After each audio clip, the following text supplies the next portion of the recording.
வந்த உடனே ஒரு உத்தரவு போட்டார் தெரியுமா? ஈபி கட்டணம் 500 யூனிட்டுக்கு கீழே உபயோகப்படுத்துறவங்களுக்கு 200 யூனிட் கம்மின்னு சொன்னாரு. கணக்கு போட்டு பாத்தீங்களா? எல்லாரும் என்ன பண்ணிருக்காங்க?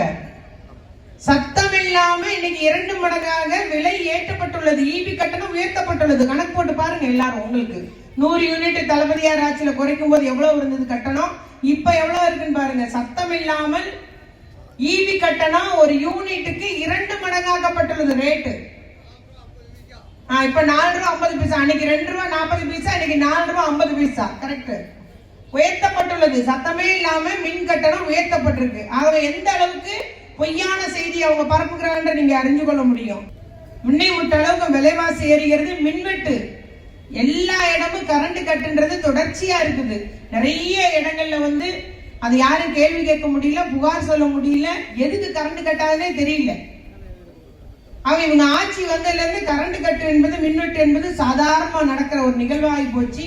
ஆனாலும் எல்லா மந்திரிகளும் சட்டசபை உறுப்பினர்களும் ஸ்ரீவண்ட எம்எல்ஏ ஒரு ஆய்வு பண்ணாரு பாத்தீங்களா? லாரி ஆய்வு பண்ணாரு பாத்தீங்களா?